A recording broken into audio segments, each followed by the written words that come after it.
ناظرین، T N N کی ربیع الاول کی خصوصی ٹرانسمیشن کے ساتھ میں ہوں آپ کے میزبان سید ظفر بخاری۔ ناظرین، جیسا کہ آپ جانتے ہیں کہ الحمدللہ یہ ٹی این این کا خاصہ رہا ہے کہ اس طرح کوئی بھی لمحات آئیں، کوئی بھی ایسے ہمارے جو سال ہیں اس میں سے ایسی تاریخ آتی ہیں کہ جو اپنے اسلامی لحاظ سے بہت زیادہ اہمیت کی حامل ہوں۔ اسی طرح کی ربیع الاول کا مہینہ انتہائی اہمیت کا حامل ہے کہ اس ماہ مقدس میں اللہ رب العالمین نے بری نوع انسان کو اس ہستی سے متعارف کروایا جس ہستی کا نام نامی اور اسم گرامی ہے محمد مصطفیٰ صلی اللہ علیہ وآلہ وسلم۔ ایک سیریز ہم نے شروع کی ہوئی ہے اور اسی سیریز کی یہ دوسری کڑی آج آپ کے سامنے ہم پیش کر رہے ہیں، اور اس پروگرام میں انشاءاللہ العزیز ہم بات کریں گے سیرت النبی صلی اللہ علیہ وسلم پر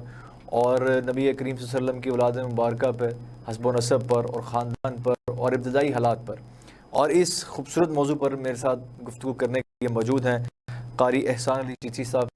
بہت شکریہ آپ کا، اللہ آپ کو جزائے خیر دے، آپ نے ہمیں وقت دیا۔ قاری صاحب، سب سے پہلے ہم شروع کریں گے، اپنے ناظرین کو بتانا چاہیں گے کہ سیرت النبی صلی اللہ علیہ وسلم کا ایک لفظ تو ہم نے کئی دفعہ پڑھا بھی، سنا بھی، کئی جگہوں پر اس کے حوالے سے ہم نے چیزیں بھی پڑھی ہیں اور سنی بھی ہیں کئی علماء کرام سے۔ سب سے پہلے ہمارے ناظرین کو کہا کیجیے کہ سیرت جو لفظ ہے اس کا مفہوم اور معنی کیا ہے؟ اعوذ باللہ من الشیطان الرجیم، بسم اللہ الرحمن الرحیم۔ سب سے پہلے نہایت شکر گزار ہوں ٹی این این نیوز کا اور آپ کی پوری ٹیم ممبران کا کہ آپ نے بندہ نچیز کو اس مناسبت کے حوالہ سے حضور نبی کریم رؤوف الرحیم صلی اللہ علیہ وآلہ وسلم کی آمد ماہ ربیع الاول شریف کے حوالہ سے آپ نے مدعو کیا۔ اللہ تعالیٰ آپ کو دن دگنی رات چگنی ترقی عطا فرمائے۔ جزاک اللہ خیر۔ اس کے بعد آپ نے حضور علیہ الصلاۃ والسلام کی سیرت پر سوال کیا ہے۔ سیرت مطہرہ، طریقہ رسول صلی اللہ علیہ وآلہ وسلم، سیرت رسول یعنی حضور علیہ الصلاۃ والسلام کی جس طریقہ سے حضور علیہ الصلاۃ والسلام نے اپنی زندگی کو گزارا ہے ان کو فالو کرنا، جس طرح حضور علیہ الصلاۃ والسلام نے اس معاشرتی نظام کے اندر خاطر خواہ جو ہیں وہ اپنے نظام کو متعارف کروایا، اس طریقہ پر چلنے کا نام سیرت مصطفیٰ ہے۔ بہت خوبصورت۔ ناظرین، بڑے ہی اختصار کے ساتھ اور بڑے ہی تھوڑے سے وقت میں قاری صاحب نے بہت احسن انداز میں، جامع انداز میں ہمیں سیرت کا مفہوم سمجھایا کہ سیرت ایک راستے کا نام اور سیرت مصطفیٰ صلی اللہ علیہ وسلم یعنی کہ وہ راستہ، وہ سنت، وہ طریقہ جو نبی کریم رؤوف الرحیم صلی اللہ علیہ وسلم کا طریقہ ہے۔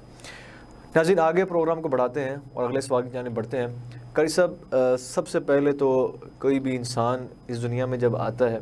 اور یہ تو اس ہستی کی بات ہو رہی ہے جو خاتم النبیین بن کر اس دنیا میں تشریف لائے، تو ظاہری بات ہے کہ ایسی ہستی تو اس کا حسب و نسب بھی ویسا ہونا چاہیے۔ تو تھوڑے سا ہمارے ناظرین کو نبی کریم رؤوف الرحیم صلی اللہ علیہ وسلم کے خاندان اور حسب و نسب کے حوالے سے آگاہ کیجیے۔ جی، حضور علیہ الصلاۃ والسلام کا نسب حضرت ابراہیم علیہ الصلاۃ والسلام کے بیٹے حضرت اسماعیل علیہ السلام آپ کی نسل سے ہے، اور آپ کا حسب و نسب ہر دور کے اندر عالی و مرتبت رہا ہے۔ اور حضور علیہ الصلاۃ والسلام نے اس کے متعلق خود فرمایا کہ میں پاک پشتوں سے پاک رحموں تک منتقل ہوتا آیا ہوں۔ کیا بات۔ اور حضور علیہ الصلاۃ والسلام کا حسب و نسب آپ کے آباء و اجداد کے خاندان کے جو حصے کے اندر وہ خانہ کعبہ کی متولیت، اور حضور علیہ الصلاۃ والسلام کے دادا جان حضرت عبد المطلب آپ جو ہیں آپ خانہ کعبہ کے متولی تھے، اور جب ابرا بادشاہ نے خانہ کعبہ پر چڑھائی کی تو اس وقت حضور علیہ الصلاۃ والسلام کے دادا جان خانہ کعبہ کی متولیت میں ماخوذ تھے۔ تو اس حوالہ سے قرآن کے اندر ہم نے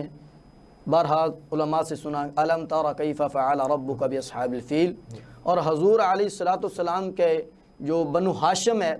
ہاشم یہ بھی خانہ کعبہ کے اندر جو حاجی حج کرنے کے لیے آتے تھے ان کے آرام کے لیے، ان کے سفروں کی جو تکالیف ہوتی ہیں ان کو دور کرنے کے لیے ان کے لیے پانی کا اہتمام کرنا، ان کے لیے کھانے کا اہتمام کرنا۔ اور آپ کے خاندان اور حسب نسب کی مثال یہ ہے کہ حضرت عبداللہ جو ہے حضور علیہ الصلوۃ والسلام کے والد محترم جس طرح حضور علیہ الصلوۃ والسلام حسین و جمیل تھے، اسی طرح حضرت عبداللہ جو ہیں ان کے حسن و جمال میں بھی کوئی ثانی نہیں تھا، انہیں وادی مکہ کا چاند کہا جاتا تھا۔ اور حضرت عبد المطلب جو تھے، ایک دفعہ آپ خانہ کعبہ کی تعمیر فرما رہے تھے تو آپ نے یہ منت مانگی کہ اگر اللہ تبارک تعالیٰ مجھے 10 بیٹے عطا فرمائے تو ایک بیٹا راہ خدا میں قربان کروں گا۔ جس طرح حضرت اسماعیل علیہ السلام کو حضرت ابراہیم نے وہ لٹایا اور چھری چلائی، وہ قربانی والا معاملہ ہے، تو اللہ تبارک تعالیٰ نے حضرت عبد المطلب کو بیٹے عطا فرمائے اور ان میں حسین و جمیل حضور علیہ السلام کے والد محترم۔ تو کہنے لگے کہ یہ جو حسین و جمیل ہیں حضور کے والد محترم، تو یہی بیٹا میں اللہ کے راستے میں قربان کروں گا۔ تو لہٰذا جب قریش کو پتہ چلا کہ عبد المطلب حضور کے والد گرامی کو راہ خدا میں قربان کرنا چاہتے تو وہ مانع ہو گئے، کیونکہ یہ بھی حکمت خداوندی تھی، کیونکہ حضور علیہ السلام نے اس دنیا میں آنا تھا۔ تو یہ تجویز پائی کہ حضور علیہ السلام کے والد کے نام قرہ ڈالا جائے اور ادھر 10 اونٹ رکھے جائیں۔ اگر قرہ حضرت عبداللہ کے نام لکھا جائے تو حضرت عبداللہ کو قربان نہیں کیا جائے گا بلکہ 10 اونٹ بڑھا دیے جائیں گے۔ تو اس طرح قرہ ڈالتے گئے، 100 اونٹ جب ہوئے تب جا کے قرہ حضرت عبداللہ کے نام نکلا۔ تو یہ آپ کے عالی حسب اور نسب ہونے کی علامت ہے، اور حضور فرماتے تھے کہ میں ذبیحین کا بیٹا ہوں، ایک ذبیح حضرت اسماعیل علیہ السلام اور دوسرے حضرت عبداللہ جو حضور علیہ السلام کے والد گرامی۔ بہت خوبصورت، بڑے خوبصورت انداز میں حسب و نسب کے حوالے سے نبی کریم رؤوف الرحیم صلی اللہ علیہ وسلم خود بھی اعلیٰ، خاندان بھی اعلیٰ، حسب و نسب بھی اعلیٰ، اور بڑے ہی جامع انداز میں قاری صاحب ہمیں اس سے آگاہ کر رہے تھے۔ اچھا، آگے ہم لوگ اس طرف بڑھتے ہیں کہ نبی کریم رؤوف الرحیم صلی اللہ علیہ وسلم کی ولادت باسعادت وہ کس طرح سے ہوئی، اور وہ معجزات جو ولادت کے وقت ہوئے اسے ہمارے ناظرین کو سبحان اللہ سبحان اللہ۔ ربیع الاول شریف کے مہینہ میں آپ کی پیدائش ہوئی، اور حضرت اماں آمنہ حضور علیہ السلام کی والدہ محترمہ فرماتے ہیں کہ جب حضور علیہ السلام کی ولادت باسعادت ہوئی تو خارج منی نور، مجھ سے نور برآمد ہوا، اور اس نور کی روشنی اتنی تھی کہ میں بیٹھی تو مکہ کی سرزمین پر تھی، میں نے شام کے محلات کو دیکھا۔ اور حضور علیہ السلام کی ولادت و سعادت کے وقت جو معجزات ہیں، ان میں ایران کا آتش کدہ جو صدیوں سے آگ جاری تھی اور وہ اس آگ کو اپنا خدا سمجھتے تھے، وہ حضور علیہ السلام کی ولادت و سعادت کے موقع پر خود بخود بجھ گیا۔ اور وہ جو 14 کنگرے وہ بادشاہ کے محل کے تھے، حضور علیہ السلام کی ولادت و سعادت پر وہ 14 کنگرے ٹوٹے۔ اور مکہ کے اندر ایک یہودی تھا، اس نے خاندان قریش کے جا کے مخاطب ہوا، کیا تمہارے گھروں میں کوئی بچہ پیدا ہوا ہے آج؟ تو سبھی نے کہا نہیں۔ تو سبھی اپنی اپنی مجلسوں سے برخاست ہو کر جب گھر پہنچے تو حضرت عبد المطلب حضور کے دادا جان کو یہ آ کر خوشخبری سنائی گئی کہ حضرت عبداللہ کے ہاں اللہ تبارک تعالیٰ نے بیٹا عطا فرمایا۔ تو جب یہ بیٹا عطا فرمایا تو یہودی کو پتہ چلا، وہ حضور علیہ السلام کو دیکھنے آیا، اور جب اس نے حضور علیہ السلام کے چہرے پہ نگاہ ڈالی، وہ دوحہ کے چہرے والے کی طرف دیکھا تو غش کھا کر گر پڑا۔ جب اس کو فاقہ ہوا تو پوچھا غش کیوں کھایا؟ کہنے لگے آج بنی اسرائیل سے نبوت ختم ہو گئی کیونکہ تاجدار انبیاء تشریف لے آئے۔ کیا بات، سبحان اللہ سبحان اللہ۔ ناظرین، ابھی انشاءاللہ گفتگو کا سلسلہ یہیں چلتا رہے گا، لیکن ابھی وقت تو چھوٹے سے بریک کا، ہمارے ساتھ رہیے گا، گفتگو کا سلسلہ یہیں سے شروع کریں گے۔ ایک آشیاں ہے تصور میں، جہاں مستقبل کی تصویر ہو، جہاں آنے والی یادوں کا سما بستہ ہو، جہاں کشادہ منزلوں کا رستہ ہو، اور آپ کے انہی راستوں کی منزل ہے safari city housing scheme. T E group of companies کے ماہر آرکیٹیکٹ اور چائنیز انجینئرز کی زیر نگرانی جدید ترین انٹرنیشنل سٹینڈرڈ کی کنسٹرکشن، 1 کنال کے رہائشی اور commercial plots T M A سے منظور شدہ، اوکاڑا میں پہلی بار solar garden lights, water filtration plant, جدید مونومنٹس، کشادہ میٹل روڈز، کمیونٹی سینٹر، مسجد، school, gym, electricity, E tag gate, iron gate, boundary wall, sewerage کا جدید نظام، stainless steel poles, playground, play land, parks, green belt, traffic sign, entry road sign, cat eye, interior stone, curb stone, security camera,